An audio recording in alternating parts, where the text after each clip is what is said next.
Bom dia, irmãos. Convido a todos a se colocar de pé. Vamos dar início ao culto nessa manhã. Mais um domingo de muita alegria. Nós podemos estar reunidos no nome do Senhor. Vamos fazer a leitura do Salmo 93. Vocês podem acompanhar nas suas Bíblias ou na projeção.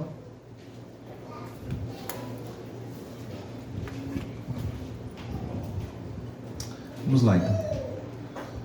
Reina o Senhor, revestiu-se de majestade, de poder, se revestiu o Senhor e se cingiu. Firmou o mundo, que não vacila. Desde a antiguidade está firme o teu trono. Tu és desde a eternidade. Levantam os rios, ó Senhor, levantam os rios o seu bramido. Levantam os rios o seu fragor. Mas o Senhor nas alturas é mais poderoso do que o bramido das grandes águas, do que os poderosos vagalhões do mar. Fidelíssimos são os teus testemunhos. A tua casa convém a santidade, Senhor, para todo o sempre. Amém. Esse breve poema, irmãos, o salmista exalta então esses belos atributos de Deus. A majestade do Senhor, Ele é aquele que criou e que sustenta o mundo com seu poder. O Senhor, Ele é Senhor desde a eternidade e está em seu trono de glória. Ele também é mais poderoso que as águas do mar. E, irmãos, que nós possamos também diariamente nos lembrarmos desse conteúdo, desse salmo, quem sabe lermos esse salmo, quem sabe orarmos também em cima desse salmo, em relação aos atributos que o salmista coloca aqui, para nos lembrarmos a quem nós servimos. Esse é o Deus que nós servimos. Esse Deus poderoso, esse Deus glorioso, eterno, que nos salvou e que nos dá a vida eterna. Amém, irmãos? Vamos orar então. Senhor Deus, muito obrigado por mais esse culto, por este domingo, Senhor. Nós exaltamos o Teu nome. Tu és poderoso, glorioso e eterno. Somente a Ti, Senhor, toda a honra e toda a glória. Oramos no nome de Jesus. Amém. Louvamos ao Senhor nessa manhã com cânticos.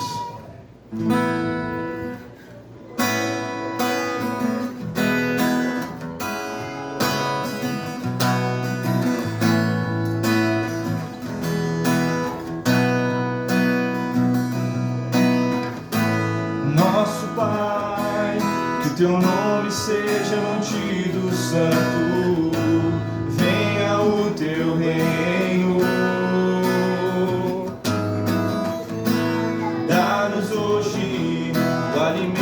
Necessário para viver, o pão de cada dia. Perdoa os erros que temos cometido, como perdoamos quem nos ofendeu. Não nos deixes cair em provações severas, mas livra-nos do mal. Venha o Teu reino, faça a Tua vontade, seja assim na terra como é no céu. Venha o Teu reino, faça a Tua vontade, seja assim na terra como é no céu. Pai, que o Teu nome seja mantido santo, venha o Teu reino. Dá-nos hoje o alimento necessário para viver, o pão de cada dia. Perdoa os erros que temos cometido, como perdoamos quem nos ofendeu. E não nos deixes cair em provações severas, mas livra-nos do mal. Venha o Teu reino, faça a Tua vontade, seja assim na terra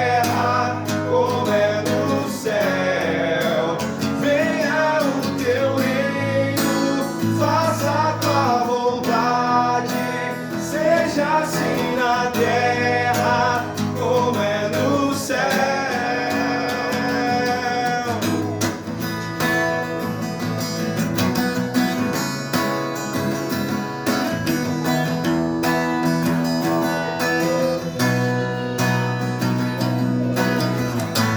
Porque o reino, o poder, a glória são teus para sempre. Porque o reino, o poder, a glória são teus para sempre. Venha o teu reino, faça a tua vontade, seja assim na terra como é no céu. Venha o teu reino, faça a tua vontade, seja assim na terra como é no céu. Amém.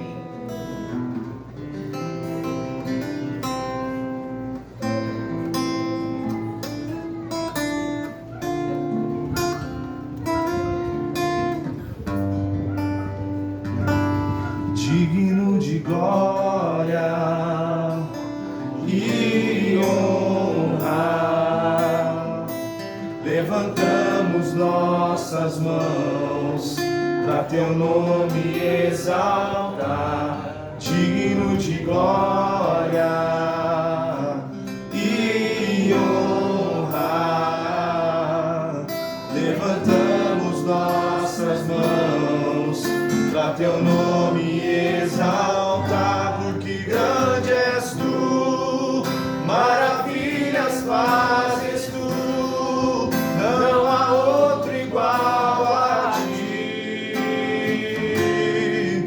não há outro igual a ti, porque grande és tu, maravilhas fazes tu, não há outro igual a ti, não há outro igual a ti. Digno de glória e honra, levantamos nossas mãos para teu nome exaltar. Digno de glória e honra, levantamos nossas mãos para teu nome exaltar, porque grande és tu, maravilhas fazes tu, não há outro igual a ti, não há outro igual a ti, porque grande és tu, maravilhas fazes tu, não há outro igual a ti,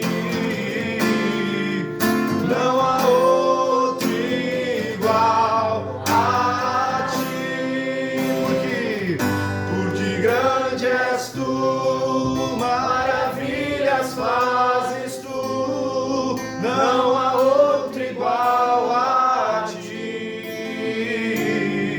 não há outro igual a ti, porque grande és tu, maravilhas fazes tu, não há outro igual a ti,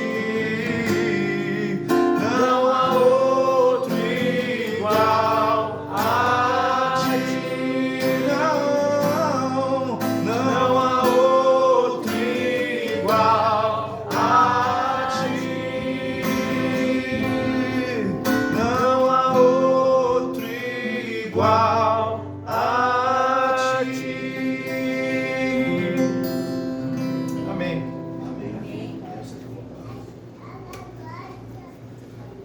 Vamos orar, meus irmãos. Senhor Deus eterno, nós te louvamos, nós te bendizemos, nós te glorificamos.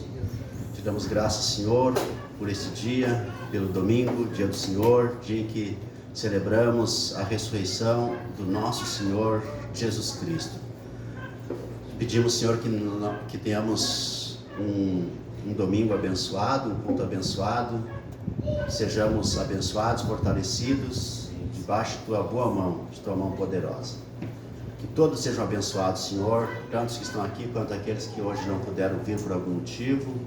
Que o Senhor os alcance com graça, com bondade, com benevolência, com misericórdia.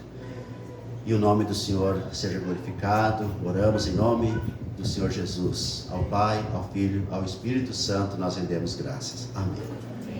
Pode sentar, meus irmãos. Louvamos a Deus. Espero que vocês tenham passado uma semana abençoada e que estejam na expectativa de uma nova semana também abençoada, né? Que o Senhor abençoe vocês com a casa de vocês, né? Com paz, com saúde e com muitas provisões. Assim deve ser, que assim seja.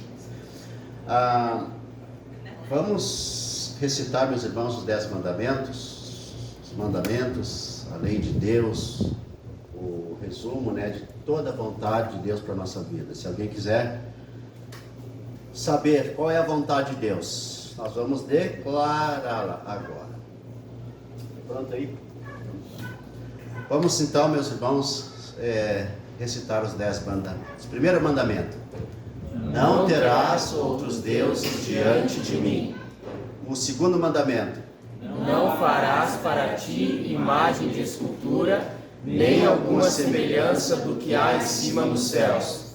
Não as adorarás e não lhes dará culto. O terceiro mandamento: não tomarás o nome do Senhor teu Deus em vão. O quarto mandamento: lembra-te do dia do sábado para o santificar. O quinto mandamento: honra teu pai e a tua mãe. O sexto mandamento: não matarás. O sétimo mandamento: não adulterarás. O oitavo mandamento: não furtarás. O nono mandamento: não dirás falso testemunho contra o teu próximo. E o 10º mandamento: não cobiçarás nada do teu próximo. Que maravilha! Nós, recitando também o Catecismo Nova Cidade, o Catecismo que a gente está recitando agora, as lições também dessas últimas semanas são sobre os mandamentos, né? Então, mandamento número 10. O que Deus requer no quarto e no quinto mandamento? Resposta: quarto, que no dia de sábado passemos o nosso tempo em adoração pública e privada a Deus, descansando de nossa rotina de trabalho, servindo a Deus e aos outros, antecipando assim o sábado eterno. Quinto, que amemos e honremos o nosso pai e a nossa mãe, submetendo-nos à sua disciplina piedosa e à autoridade. Irmãos, sobre a questão anterior ali do sábado, né? A gente como a gente pregou os últimos sermões sobre Hebreus, então tem essa questão do sábado, né? E que tem muitos reformados, né, que entendem que o domingo substitui o sábado. Nós entendemos que Jesus substitui o sábado, né? Então o nosso sábado, ele é Jesus, e domingo é o dia do Senhor. Então o dia que nós precisamos dedicar a Deus, né, com descanso, com cultuar a Deus, é o domingo que cumpre o sábado, né, que é o dia do Senhor, que é o nosso sábado. Então nós cultuamos, descansamos, nos dedicamos a Deus, lembramos do dia eterno, da salvação eterna, do domingo, que é o dia do Senhor, que não é o sábado, porque o nosso sábado é o Senhor, ok? Acho que todo mundo já sabia disso, né? Irmãos, vamos à palavra. Na semana que vem nós vamos retomar então Hebreus, né, com o Jean, William e equipe. E hoje nós vamos falar então sobre Provérbios. Livro de Provérbios, capítulo 11, e a partir do verso 12, que diz assim. Não, estava no 12. 11, 12. O que despreza o próximo é falta de senso. É um insensato, né? O homem prudente, este se cala. O mexeriqueiro descobre o segredo, mas o fiel de espírito encobre. Não havendo sábia direção, cai o povo, mas na multidão de conselheiros há segurança. Quem fica por fiador de outrem sofrerá males, mas o que foge de um ser estará seguro. A mulher graciosa alcança honra, como os poderosos adquirem riqueza. O homem bondoso faz bem a si mesmo, mas o cruel a si mesmo se fere. O perverso recebe um salário ilusório, mas o que semeia a justiça terá recompensa eterna. Tão certo como a justiça conduz para a vida, assim o que segue o mal para a sua morte o faz. Abomináveis para o Senhor são os perversos de coração, mas os que andam em integridade são o seu prazer. O mal é evidente, não ficará sem castigo, mas a geração dos justos é livre. Como joia de ouro em focinho de porco, assim é a mulher formosa que não tem discrição. O desejo dos justos tende somente para o bem, mas a expectação dos perversos redunda em ira. A quem dá liberalmente, ainda se lhe acrescenta mais e mais. Ao que retém mais do que é justo, ser-lhe-á em pura perda. A alma generosa prosperará, e quem dá a beber será descedentado. Ao que retém o trigo, o povo amaldiçoa, mas a bênção haverá sobre a cabeça do seu vendedor. Quem procura o bem alcança favor, mas ao que corre atrás do mal, este lhe sobrevirá. Quem confia nas suas próprias riquezas cairá, mas os justos reverdecerão como a folhagem. O que perturba a sua casa herda o vento, e o insensato é servo do sábio de coração. O fruto do ventre é árvore de vida, e o que ganha almas é sábio. Se o justo é punido na terra, quanto mais o perverso e o pecador. Amém. Irmãos, a partir desse capítulo 11 de Provérbios, nós vamos ver aqui um contraste entre dois tipos de pessoas. Uma pessoa que procede bem e uma pessoa que procede mal. Uma pessoa que segue o bem e uma pessoa que segue o mal. Como se fosse assim uma distinção, né, do caráter, da personalidade, mas é uma questão de comportamento, né? Na verdade é uma questão de comportamento, e a gente precisa investigar o porquê existem pessoas que agem de uma determinada forma e parece que o prazer deles é prejudicar os outros. Hoje tem uma definição para isso, né? As pessoas que prejudicam os outros, as pessoas egoístas ao extremo, são chamadas de narcisistas. E aí tem várias definições de narcisismo. Tem transtorno de personalidade narcisista, tem comportamento narcisista, enfim, tem uma série de definições. Mas por que as pessoas agem assim? Por que existem pessoas que fazem tanto mal, pensam tanto mal, ou vivem uma vida tão distante assim daquilo que nós consideramos, né, que é o certo, o correto, o bom, e daquilo que é belo? Por que hoje pessoas cristãs elas enveredam, né, tanto para conceitos, para pensamentos, para culturas, para ideologias tão distantes daquilo que é o Evangelho? E essa semana, por exemplo, ou a semana passada, não sei, às vezes estou meio alienado das coisas, né? Mas houve lá na França, né, a aprovação do aborto como um direito colocado na Constituição. E é interessante que essa semana eu vi, né, até mesmo alguns pastores assim, não dá para acreditar que são, que não sejam cristãos, porque às vezes as pessoas pensou assim, não é cristão. Não, o cara só que está pensando de uma forma errada, equivocada. O cristão não é uma pessoa que pensa perfeitamente, né? Eu sou um cristão e eu sei que eu sou um cristão, né? Mas em alguns pensamentos eu penso diferente de alguns de vocês. Eu não posso, e vocês não podem, não têm o direito de dizer que eu não sou um cristão, porque eu penso diferente, e às vezes absurdamente diferente, porque nós não pensamos perfeitamente. Agora, aquilo que a Bíblia diz, nisso pensais, isso nós temos que pensar. Né? Por exemplo, ali está escrito, não matarás. E não tem que matar. Mas legítima defesa, não tem que matar. Mas se matar, bom, aí vamos para a justiça, e a justiça provavelmente vai te absolver, mas não pode. Né? Não dá, a Bíblia diz, não matará, mas lá matou não sei o que, não dá, é um mandamento. Então, o matar aqui é em última instância.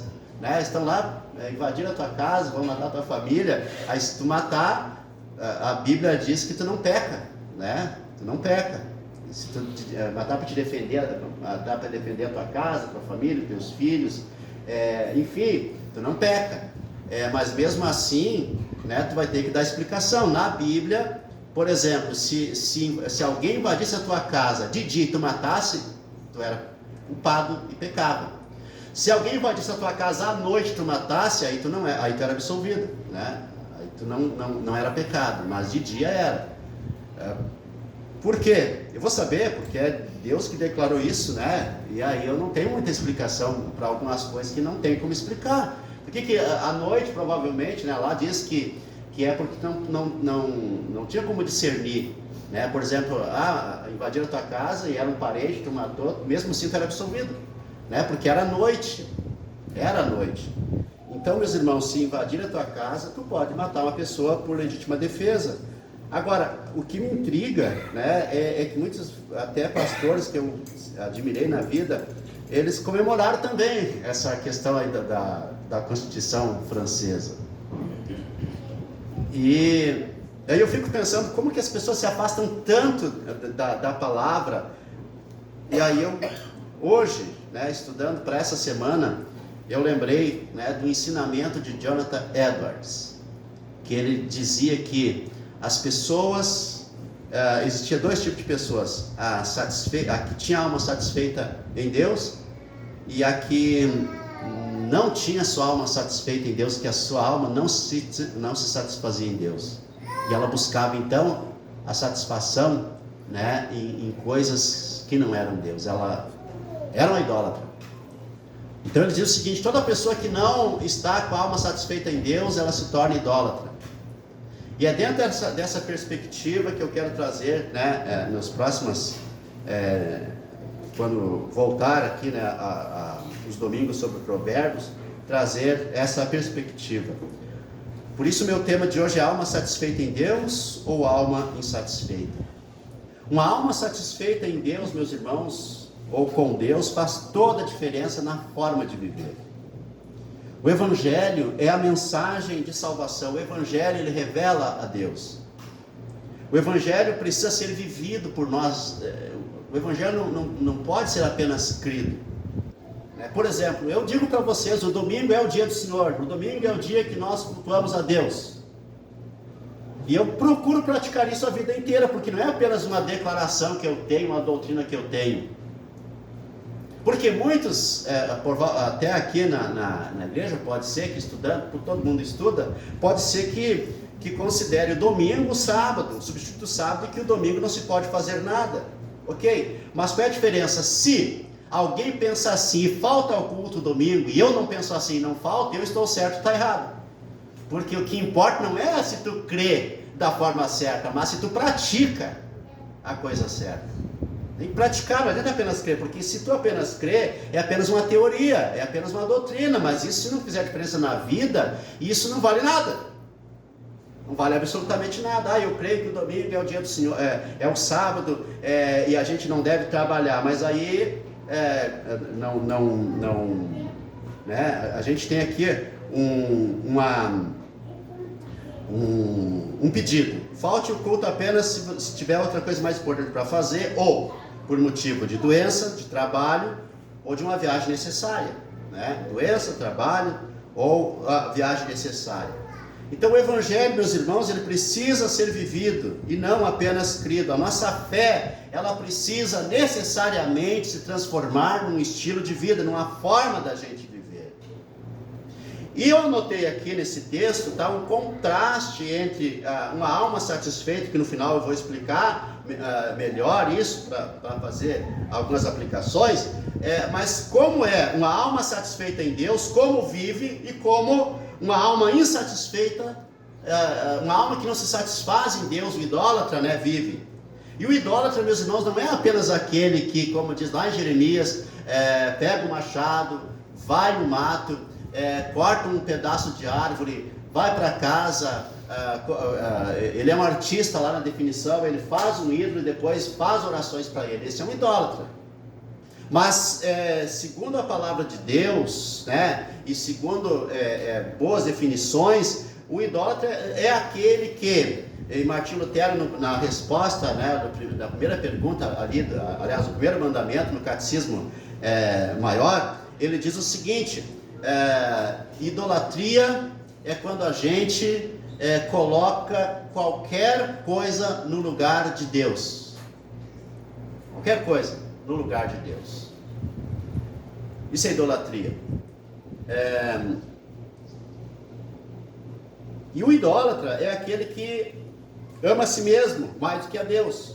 A alma que não é satisfeita em Deus, ela se satisfaz a si mesma, então ela vive uma vida para ela. Então aqui, ó, como é essa distinção aqui? A alma satisfeita em Deus, ela valoriza os outros. Aquele que não está satisfeito em Deus despreza os outros. Verso 12: o que despreza o próximo é falta de senso, mas o prudente, esse se cala. O cristão não discrimina, né? O cristão não discrimina. O cristão, ele avalia, né, e reprova comportamentos. E o cristão precisa reprovar certos comportamentos e não pode andar ao lado, né, ter comunhão. E a Bíblia fala a grande questão do jugo desigual, e que na igreja é aplicado apenas a casamentos. Olha só, vou dizer, né, algumas coisas aqui que, puxa vida, mas eu tenho que dizer, porque é como eu interpreto a palavra. Às vezes um cristão que casa com um não cristão não está em jugo desigual, e às vezes um cristão que casa com um cristão às vezes está em jugo desigual. O que é o jugo desigual? O jugo desigual, meus irmãos, é se colocar em parceria, em comunhão com alguém que é contra a tua fé. Então, alguém que, qualquer relacionamento, qualquer comunhão que tu tem com alguém que é contra a tua fé, por exemplo, se uma pessoa se casa com alguém que é contra a fé dela, isso é um jugo desigual. É um jugo desigual. Agora, pode ser que um evangélico case com um católico e não seja jugo desigual, porque os dois têm a mesma fé, os dois concordam, os dois, né, apoiam um ao outro. Eu conheço um casal que ele não conseguiu converter ela ao catolicismo, porque ela é evangélica, e ela não conseguiu levar ele para a igreja porque ele é católico. Resultado, ele vai no culto de manhã com ela e ela vai à missa depois com ele. Por quê? Porque ela entendeu, aí vocês podem discordar, mas é a fé deles, né? Ela entendeu que aquilo que eu também entendo, que evangélico católico é a mesma coisa, só que as práticas são diferentes. Pode ter um evangélico ímpio, pode ter um católico crente, pode ter um católico ímpio, pode ser que seja a maioria, isso eu posso concordar, né, pelo tipo de religião que lá se oferece, mas pode sim haver um católico temente a Deus e um evangélico ímpio. Ou vocês já não conheceram evangélicos ímpios? Eu já conheci os milhões não, exagero, dezenas, não, centenas, não, milhares, mas eu já conheci. Porque o cara é pastor e por ser pastor ele pode não ser ímpio. Já conheci pastores ímpios. Claro que a minha religião, né, ela é evangélica, ela é protestante. Eu sou um protestante de coração, né? Quando eu era criança, adolescente, a gente cantava: eu sou um pentecostal e sou de coração. Na igreja, era um canto que a gente cantava. Hoje eu cantaria: eu sou um protestante e sou de coração. Eu sou de fé, de coração. E não sou um católico romano. Eu não seria. Porque discordo da religião que se oferece lá. Mas, irmãos, uma outra distinção. Quem está com a alma satisfeita em Deus, protege os outros. Quem está com a alma insatisfeita, fala mal dos outros. Verso 13, o mexeriqueiro descobre o segredo. O mexeriqueiro descobre o segredo, mas o fiel de espírito encobre. Irmãos, pode ter certeza, alguém que vive falando mal dos outros é uma alma insatisfeita. É um idólatra. É uma alma insatisfeita. Uma outra distinção, dependência de disciplina externa. E aqui eu não coloquei ou um senso de segurança em Deus, né? A dependência, tem pessoas que vivem dependendo de leis, até na igreja, né? O pastor tem que impor lei, caso contrário não consegue se firmar. Verso 14, não havendo direção sábia, cai o povo, mas na multidão de conselheiros há segurança. Irmãos, se vocês precisam de leis para viver, vocês precisam crer mais na providência divina. Vocês precisam crer mais na provisão divina. Uma outra distinção que aponta para isso, né, para a alma insatisfeita, relações humanas inadequadas. Verso 15, quem fica por fiador de outrem sofrerá males, mas o que foge de um ser será seguro. Essas relações humanas, esse ficar fiador, esse ficar dependente ou deixar o outro dependente, né, como eu falei lá no início da série, isso revela uma insatisfação em Deus também. Falta de princípios e valores. Verso 16, a mulher graciosa alcança honra, mas como a mulher graciosa alcança honra, como os poderosos adquirem riqueza. E aqui eu falei outro dia das vestes das mulheres, a mulher com honra, a mulher honrada, a mulher que cuida de si mesmo, uma mulher satisfeita com Deus, uma mulher satisfeita consigo mesma, não precisa...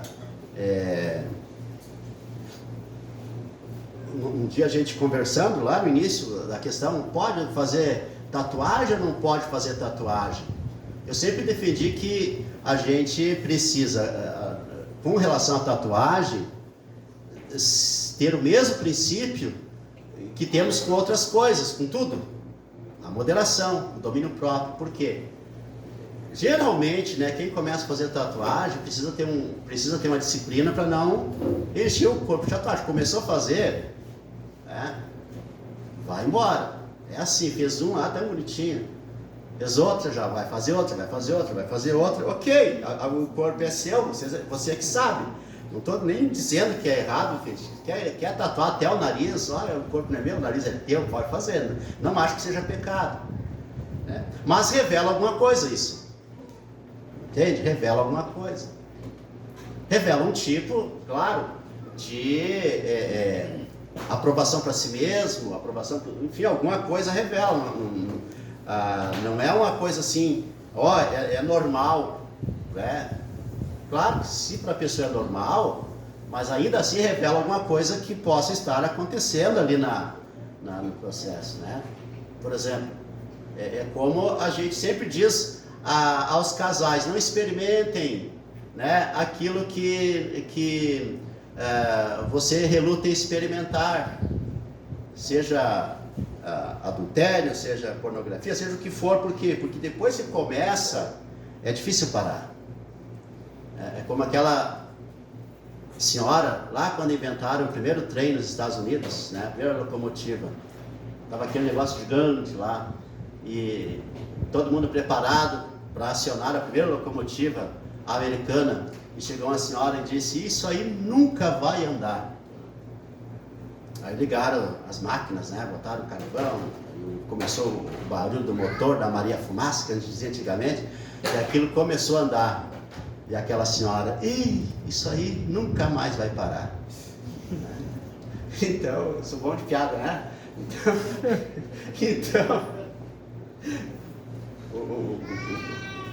Então, é assim, não começa, porque depois de começar, tu vai adoecer, vai condicionar a mente. A mesma coisa, por exemplo, alguém que vai para a academia, né? Eu já fui por muitos anos, né? Não para ficar musculoso, mas por saúde, para academia, para ficar mais forte e tal, né? Mas é bom ir para academia, é bom ficar mais forte.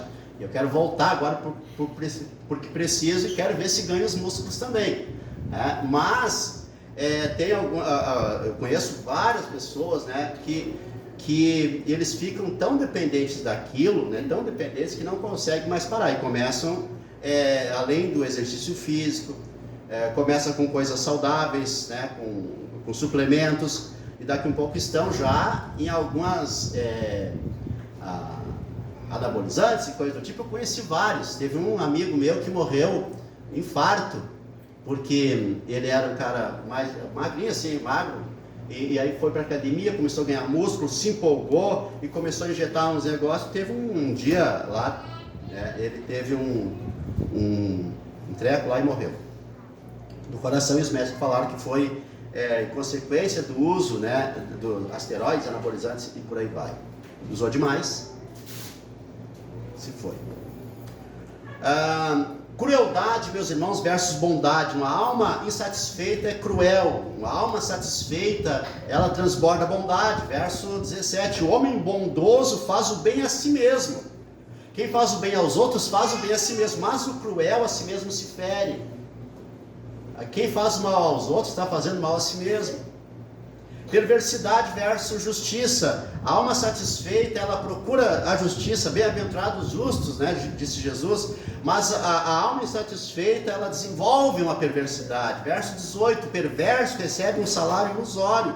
Ele vive na ilusão de que está se dando bem. Mas o que semeia a justiça terá recompensa verdadeira. Nem que não seja física, mas o fato de estarmos fazendo bem, isso é recompensa para a alma. Tão certo como a justiça conduz para a vida, assim o que segue o mal, para a sua morte o faz. Abomináveis para o Senhor são os perversos de coração, mas os que andam em integridade são o seu prazer. Aqui nós temos uma grande declaração de que o Senhor abomina aqueles que são perversos, mas ama aqueles que são íntegros. O Senhor tem prazer naqueles que são íntegros. Claro que nós não vamos entrar aqui na teologia se Deus odeia todo mundo, né? Um Paul Washer, né? Não é isso. Deus não ama ninguém, que só ama as pessoas em Jesus. Há uma teologia assim, né? Mas não vamos entrar nisso aqui. O que eu quero declarar aqui é que o Senhor abomina os perversos de coração. Ele não abomina a perversidade, mas abomina os perversos de coração e ama os que andam em integridade. São aqueles que andam em integridade, dão prazer ao Senhor. Um outro sintoma de uma alma insatisfeita é uma mente aprisionada. Uma alma satisfeita tem uma mente livre. Verso 21: mal é evidente e não ficará sem castigo, mas a geração dos justos é livre. Quem é uma pessoa livre? Aquela que faz o que quer? Não, meus irmãos, a pessoa livre é aquela que faz se não quer. É mais ou menos essa questão aí, né, da saúde. Tem pessoas que são dependentes, né, de algumas coisas. E eu de vez em quando faço uns exercícios de mente, né? Eu fiquei 4 meses sem beber nada, só água, né? E café sem açúcar. Mas bebida assim, uma bebidinha, né, normal aí. Mas uns 3, 4 dias, né, eu peguei o negócio na mão e disse: eu não preciso de ti. Eu não preciso, eu te domino. Eu te domino. Eu me domino. Açúcar. Outro dia tinha um pote de sorvete que a Adri fez. Nossa, aquilo lá me tentou. Um pote de sorvete. Pessoal, vocês não imaginam aquilo lá. Quando eu olhei aquilo, eu disse: meu bem, isso aqui é um sorvete? Ela disse: sim. Foi um não sei o que deu errado, e aí eu transformei no sorvete. Aí me deu uma água, eu vou, né? Mas eu olhei para aquele sorvete, olhei e disse: tu não é um ídolo, e eu não preciso de ti. Coloquei na geladeira, viu só? A gente consegue. É porque eu gosto muito disso, né, de sorvete. Gostava, agora não gosto mais, agora eu odeio. Então a gente precisa ter uma mente livre. Irmãos, uma outra característica, a indecência versus a decência. A alma satisfeita, ela procura a decência. A alma insatisfeita, ela anda de forma indecente. A pessoa anda de forma indecente. Por isso o verso 22 diz, como joia de ouro em focinho de porco, né? Um piercing, imagina colocar um piercing no focinho de uma porca. Como joia de ouro em focinho de porco, assim a mulher formosa que não tem discrição. Aí vocês podem dizer o seguinte, puxa vida, mas isso aqui não existe. Como é que a Bíblia vai falar em joia de ouro e focinho de porco? Pois tem gente que cria porco, né? Porquinho de estimação. E outro dia eu vi uma foto de um porco rosinha com piercing na nariz. Eu disse, olha só. O verso 22 do capítulo 11 de Provérbios. Joia de ouro e focinho de porco. Existe então, né? Existe. Assim a mulher formosa que não tem discrição. A decência, tanto para homem quanto para mulher, nós já falamos sobre isso 2 semanas atrás, são necessárias. Uma outra característica, meus irmãos, de uma pessoa insatisfeita, é um sintoma, é um coração irado. Porque a alma satisfeita, ela tem um coração bondoso. O desejo dos justos, verso 23, tende somente para o bem, mas a expectação dos perversos resulta em ira. Irmãos, quando nós estamos insatisfeitos com Deus, o nosso coração fica irado como Caim. É uma ira dentro de nós, há um desejo assim, que todo mundo se ferra, que todo mundo se dê mal, é um coração irado. Aliás, uma pessoa irada é um sintoma de uma alma insatisfeita com Deus. Para a gente ir mais para o fim, um outro sintoma de uma alma insatisfeita é a avareza. Uma alma insatisfeita é avarenta. O que é avarenta? É aquela pessoa que o meu dinheiro, né, é o meu dinheiro. Já uma alma satisfeita, ela desenvolve uma liberalidade com essas coisas. Olha só, verso 24. A quem dá liberalmente, ainda se lhe acrescenta mais e mais. Ao que retém mais do que é justo, ser-lhe-á em pura perda. Irmãos, é a palavra que diz isso. Se reter mais do que é justo, ser-lhe-á em pura perda. A alma generosa prosperará. A quem dá a beber será dessedentado, ou seja, terá sua sede satisfeita, né? Ao que retém o trigo, o povo amaldiçoa, mas a bênção haverá sobre a cabeça do seu vendedor.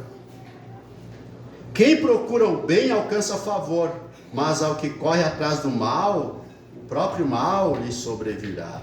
Irmãos, o cristão não pode ser um avarento. O que é o avarento? O avarento é aquela pessoa que acha, por exemplo, que se ajudar alguém vai ficar pobre. Tem alguns crentes que acham que se der uma contribuição, né, para a igreja vai lhe faltar. Começa a reter e às vezes pensa o seguinte: olha, eu poderia dar tanto, mas a pregação do domingo não foi como eu queria. Não vou. E tem muitos motivos para isso. Uma outra característica, meus irmãos, é que a alma insatisfeita ela desenvolve uma soberba. A alma satisfeita ela desenvolve humildade. O verso 28: quem confia nas suas riquezas cairá, mas os justos reverdecerão como a folhagem. O que perturba a sua casa ergue o vento, e o insensato é servo do sábio de coração. No final das contas, meus irmãos, os soberbos acabam servindo aos humildes.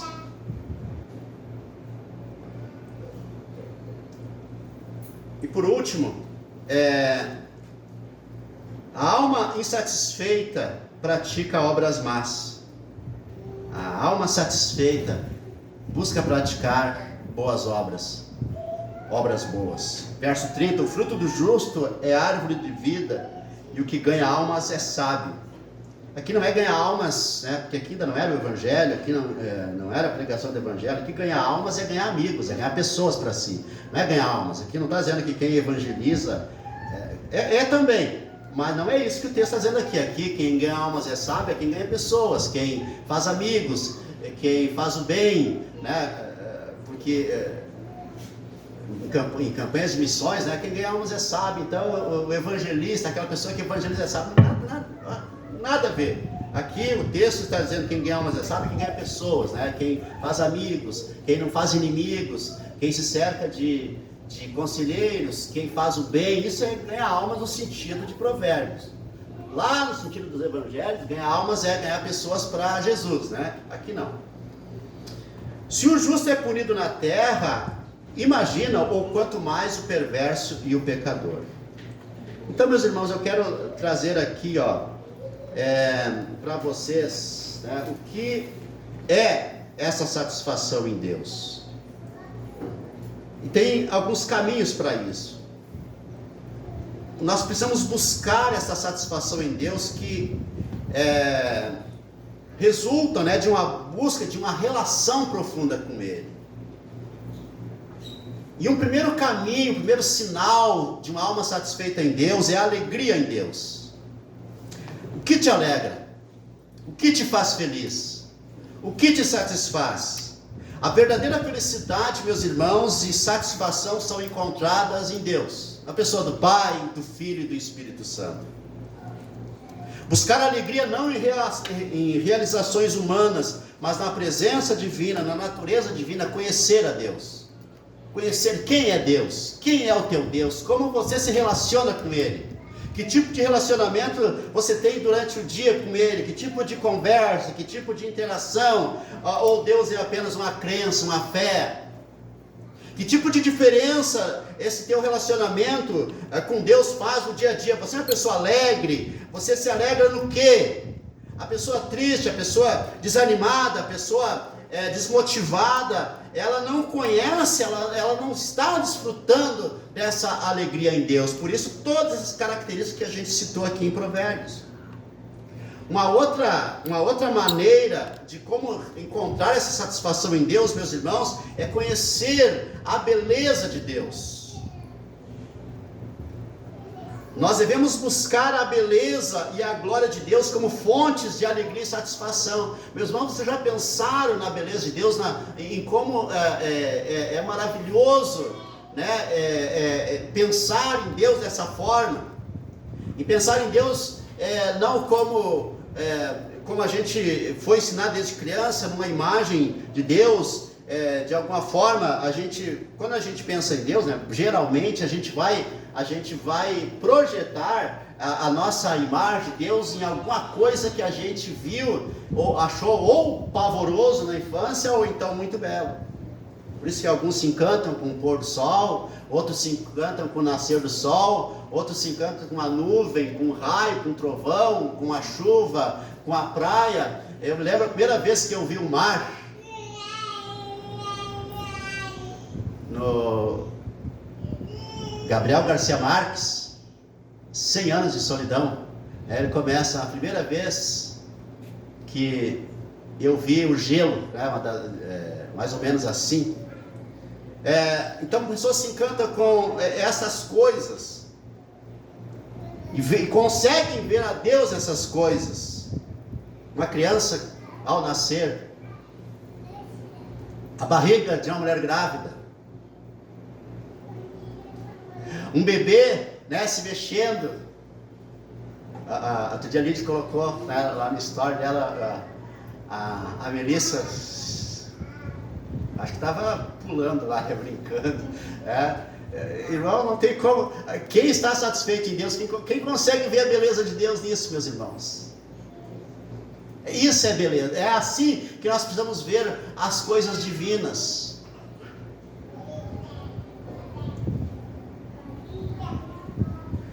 Ao contemplarmos a majestade e a excelência divina, nossa alma é atraída e satisfeita por Ele e fica satisfeita nele.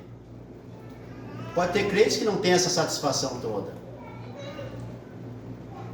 Uma terceira maneira, óbvio, pela devoção e adoração. A satisfação da alma em Deus está intrinsecamente ligada à devoção e adoração. Nosso tipo de vida devocional vai determinar o nosso grau de satisfação em Deus. E ao contrário também, o nosso grau de satisfação em Deus vai determinar o nosso tipo de vida devocional. Agora, outro dia eu fiz uma pregação aqui sobre isso, né, e alguém me escreveu de longe: olha, a sua pregação, né, me tocou hoje, por quê? Porque já fazia meses que eu não fazia um devocional em casa. Como assim? Meses que eu não fazia uma oração, que eu não lia a palavra em casa. Irmãos, o grau de satisfação em Deus vai determinar a nossa adoração, a nossa devoção, e a nossa devoção também vai espelhar o nosso grau de satisfação em Deus. Devemos buscar a Deus, ao Pai, ao Filho, ao Espírito Santo, por meio da oração, da meditação nas Escrituras e da participação nas práticas espirituais, na prática do culto, na prática da ceia. Como pode pessoas ficar tanto tempo sem participar da ceia? Eu não entendo, porque eu vejo Deus na ceia, eu vejo a beleza de Jesus Cristo, eu vejo Deus, a glória de Deus quando a gente participa da ceia. Um coração regenerado, meus irmãos. Somente um coração regenerado, transformado pelo Espírito Santo, pode fazer com que a nossa alma tenha essa satisfação em Deus. Então, amar a Deus, ter alegria nele, ter prazer nele, desfrutar dele, é sinal de um coração regenerado.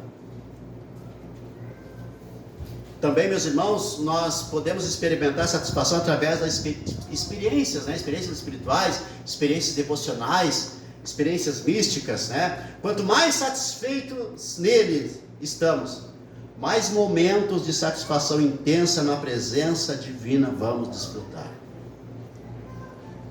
Eu conheci um pastor que, claro, na hora a gente acha exagerado, hoje eu acho que faz sentido. Não sei se aconteceu, pode ser que não, pode ser que sim, mas eu acho que é possível. Um dia ele disse, eu estava tão imerso na devoção que eu me levantei e dei um abraço em Deus. Na época eu achei, cara, fanfarrão, né? Como assim levantou e deu um abraço em Deus? Hoje eu sei, é possível. Eu sei que é uma experiência válida. Eu sei que é uma experiência, né, de quem está imerso assim numa satisfação, num momento de satisfação intensa na presença divina. E a gente pode desfrutar de momentos intensos na presença divina. E por último, meus irmãos, uma forma, uma prova, um sintoma de uma alma satisfeita em Deus é desapego do mundo. Nós vimos aqui nesses textos de Provérbios. Nós precisamos renunciar à idolatria dos prazeres mundanos. Nós precisamos renunciar à idolatria de querer ter prazer para si mesmo apenas. Nós precisamos renunciar dessa busca, meus irmãos, de satisfação. A busca de satisfação em coisas que não são Deus. É isso que Martinho Lutero quis dizer. E é isso que os primeiros mandamentos diz, né? Quando diz, não terás outros deuses diante de mim. Não farás para ti imagem de escultura. E não tomarás o nome do Senhor teu Deus em vão. E lembra-te de dia de sábado. São mandamentos de adoração, mandamentos para nos ensinar que nós precisamos buscar, meus irmãos, a Deus em primeiro lugar. Precisamos de um desapego saudável do mundo, direcionando o coração para Deus como a fonte suprema de alegria. Outro dia nós colocamos um cântico lá em casa. A gente gosta de no domingo acordar com cânticos. Cânticos, daí sim, domingo a gente acorda com cânticos cristãos, tá? Aí tinha lá um cântico assim: se Cristo comigo vai, eu irei, e não temerei, com Ele irei, comigo vai. E a minha pergunta foi, será que hoje, aos 58 anos, a Adri com 55, né, os filhos, né, a Carol já foi morar fora, o Calvin ontem também foi morar fora. Será que agora, nessa tranquilidade de uma vida madura, a gente iria? Será que a nossa satisfação não é agora cuidar de nós mesmos, como a gente fez há 6 anos atrás, não um pacto, mas um trato, depois a gente quebrou o trato? Bom, a gente recebeu pessoas a vida inteira nessa casa, a vida inteira. Agora, chegou a hora da gente cuidar de nós mesmos. Só que a gente já quebrou 3 vezes esse trato, até porque não foi um pacto, né? Mas será que nós não estamos idolatrando também a nossa alegria, a nossa satisfação, a nossa busca de felicidade. Irmãos, uma busca segura é a busca da satisfação em Deus, aquilo que glorifica a Deus. Amém? Primeira pergunta do breve catecismo. Qual é a primeira pergunta? Qual é a primeira pergunta? Qual o fim principal do homem, do ser humano? Qual é a resposta? O fim principal do ser humano para Deus e satisfazer-se nele para sempre. Como é que é, Natan? Gostei da tua versão aí. Glorificar a Deus e satisfazer-se nele para sempre. Glorificar a Deus e satisfazer-se nele para sempre. Eu vou usá-lo para sempre, como é a tradução clássica aqui, né?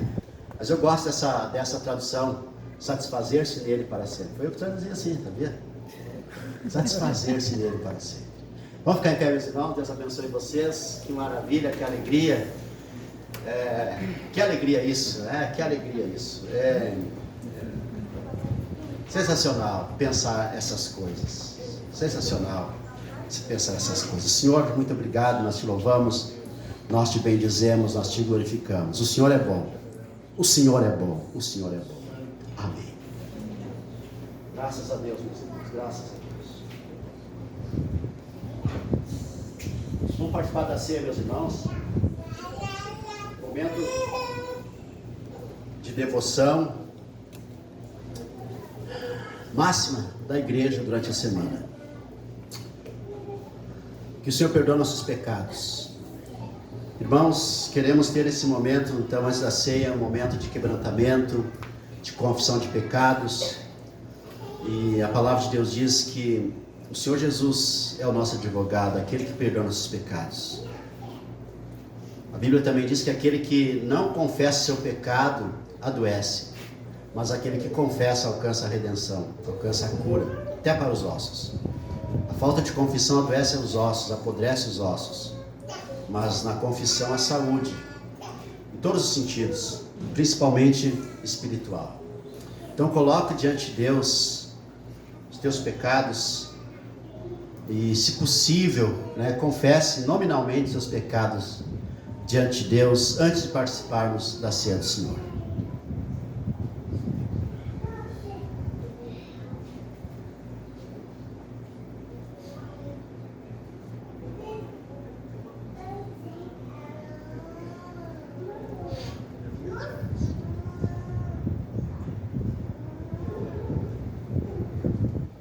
Ó Senhor, nós cremos no perdão dos nossos pecados pelos méritos do sacrifício do nosso Senhor Jesus Cristo na cruz. Nossos pecados são perdoados em Jesus. Amém. Então, meus irmãos, a palavra do Senhor nos diz que o Senhor Jesus, na noite que foi traído, tomou o pão e, tendo dado graças, o partiu e disse: este é o meu corpo, que é dado por vós, que é partido por vós. Façam isto em memória de mim. Por semelhante modo, depois de apreciar, tomou o cálice, dizendo: este cálice é a nova aliança no meu sangue. Façam isto em memória de mim. Porque todas as vezes que comerdes o pão ou beberdes o cálice, anunciais a morte do Senhor até que Ele venha. Por isso nós participamos da ceia do Senhor todos os domingos. Porque nós queremos todos os domingos declarar que nós cremos na morte do Senhor Jesus Cristo, que nos trouxe o perdão dos pecados, a redenção eterna e a justificação da nossa alma. Por isso nós declaramos que nós somos justificados pela fé e pela fé somente. Fé no Filho de Deus que nos amou e a si mesmo se entregou por nós. Senhor, nós queremos te dar graças pelo pão, pedir a bênção para o cálice. E queremos, Senhor, declarar a nossa fé em Ti. Cremos no Filho de Deus, que veio ao mundo para salvar os pecadores. Nós somos esses pecadores. Por isso, nós te damos graças pelo pão e pedimos a bênção para o cálice que vamos beber. Em nome de Jesus. Amém. Irmãos, enquanto o Alisson vai nos conduzir no cântico, venha até a mesa e sirva-se da ceia do Senhor.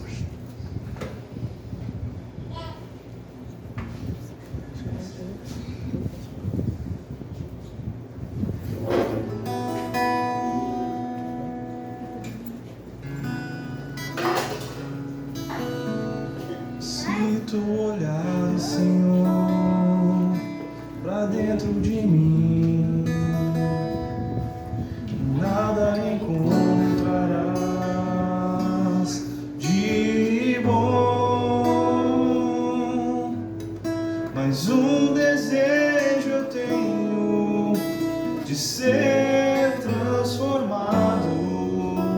Preciso tanto do teu perdão, dá-me um novo coração. Se tu olhares, Senhor, pra dentro de mim, nada encontrarás de bom, mas um desejo eu tenho de ser transformado. Preciso tanto do teu perdão, dá-me um novo coração, dá-me um coração igual ao teu, meu mestre, dá-me um coração igual ao teu, coração disposto a obedecer, cumprir todo o teu querer. Dá-me um coração igual ao teu. Se tu olhares, Senhor, pra dentro de mim, nada encontrarás de bom, mas um desejo eu tenho de ser transformado. Preciso tanto do teu perdão, dá-me um novo coração, dá-me um coração igual ao teu, meu mestre, dá-me um coração igual ao teu, coração disposto a obedecer, cumprir todo o teu querer. Dá-me um coração igual ao teu. Ensina-me a amar o meu irmão, a olhar com os teus olhos, perdoar com teu perdão. Enche-me com teu Espírito, endireita os meus caminhos. Dá-me um novo coração, enche-me com teu Espírito, endireita os meus caminhos. E um novo coração, dá-me um coração igual ao teu, meu mestre, dá-me um coração igual ao teu, coração disposto a obedecer, cumprir todo o teu querer. Dá-me um coração igual ao teu.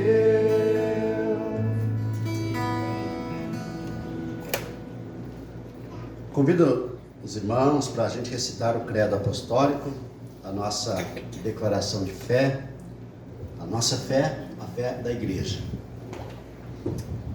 Creio em Deus, Pai Todo-Poderoso, Criador do céu e da terra. Creio em Jesus Cristo, seu único Filho, nosso Senhor, o qual foi concebido por obra do Espírito Santo. Nasceu da Virgem Maria, padeceu sob o poder de Pôncio Pilatos, foi crucificado, morto e sepultado. Desceu ao inferno, ressurgiu dos mortos ao terceiro dia, subiu ao céu, está sentado à direita de Deus Pai Todo-Poderoso, de onde há de vir para julgar os vivos e os mortos.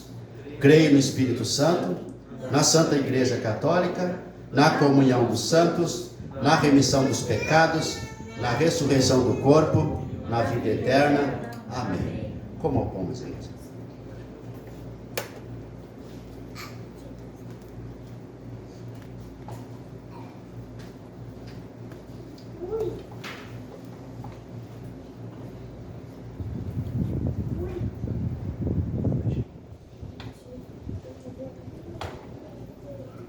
Graças a Deus. Louvamos o nome do Senhor. Glorificamos o nome do nosso Deus. Bebam, cálice, em nome de Jesus.